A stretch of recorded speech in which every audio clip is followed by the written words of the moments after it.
வணக்க நண்பர்களே, இந்த வீடியோவில் நம்ம என்ன செய்தி பார்க்க போறோம்னா, கணவர் இறந்த நேரத்தில் துயரத்தை மறைத்தபடி கிளைமேக்ஸ் நடித்த ஆச்சி நடிகை. அந்த படம் சூப்பர் ஹிட் நடிகை. யார் அந்த நடிகை, என்னாச்சு, அவங்க கொடுத்த பேட்டி இணையதளத்தில் வைரல் ஆகிட்டு வருது. வாங்க என்ன தகவல் என்ன செய்துன்னு இந்த வீடியோவில் விரிவாக பார்க்கலாம். அதற்கு முன்னாடி முதன்முறையாக நம்ம சேனலை ஃபஸ்ட் டைம் பார்க்குறீங்கன்னா சப்ஸ்கிரைப் பண்ணாதவங்கள சப்ஸ்கிரைப் பண்ணிக்கோங்க. பெல் பட்டன்ஸ் மூலமிக்கி நம்ம சேனலோட நோட்டிஃபிகேஷனை எனபிள் பண்ணிக்கோங்க.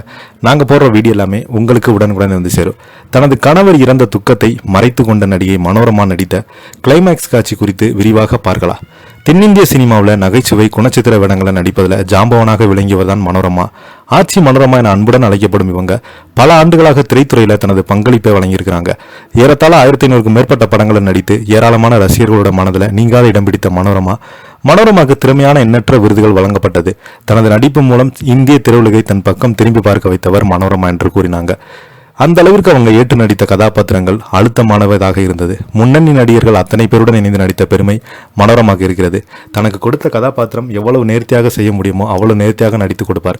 இந்த நிலையில நடிகை மனோரமா தனது கணவர் இறந்த நேரத்தில் துயரத்தை மறைத்து கொண்டு சின்னத்தம்பி கிளைமேக்ஸ்ல நடிச்சிருக்கிறாங்க. இது குறித்து இயக்குனர் பி. வாசு கூறியது, நடிகன் படம் பண்ணும்போது சின்னத்தம்பி படம் தொடர்பாக பேச்சு நடைபெற்றது. அதுல சின்னத்தம்பி அம்மாவாக கதாபாத்திரம் யாரை போடலாம்னு யோசித்து கொண்டிருந்தாங்களா. அப்போது பக்கத்தில் இருந்த மனோரமா என்ன ஆச்சுன்னு கேட்டாங்க. நானும் கதையெல்லாம் சொன்னேன். அதற்கு மனோரமா, ஏன் என்ன அந்த கதாபாத்திரத்தில் யோசிக்கலையான்னு நடிகன் படத்தில் நல்லா மாடர்னாக நடித்துவிட்டு சின்னத்தம்பி படத்தில் எப்படி விதவியாக அம்மா கதாபாத்திரம் செய்வேன்னு கேட்டேன். அதற்கு உடனே மனோரமா, அது வேற இது வேற, தைரியம் இருந்தால் அந்த கதாபாத்திரம் கொடுங்கன்னு சொன்னாரா. சின்னத்தம்பி படம் அந்த அளவுக்கு புகழை பெற முக்கியமான காரணங்களில் மனோரமா ஒன்று. சின்னத்தம்பி கிளைமேக்ஸ் காட்சி எடுத்துக்கொண்டிருந்த போது மனோரமாவுடன் இருந்தவங்க சொன்னவங்க இன்றும் அவங்க கணவர் இறந்து விட்டார் என்று அதை பொருட்படுத்தாமல் மனோரமா நடித்தாங்களா. இதெல்லாம் சினிமாவில் தான் நடக்கும் சொன்னால் கூட யாரும் நம்ப மாட்டாங்க. சில பேர் இதை பற்றி பெருமையாக பேசிட்டு வராங்க ஆச்சி மனோரமா பற்றி. இதை பற்றி நீங்கள் என்ன கீழே உள்ள கமெண்ட் பாக்ஸில் மறக்காமல் பதிவு விடுங்க. இந்த வீடியோ பிடிச்சிருந்தால் லைக் பண்ணுங்கள், ஷேர் பண்ணுங்கள், கமெண்ட் பண்ணுங்கள். அப்போ தான் நாங்கள் போடுற வீடியோ எல்லாமே உங்களுக்கு உடனுக்குடனே வந்து சேரும். நன்றி, வணக்கம்.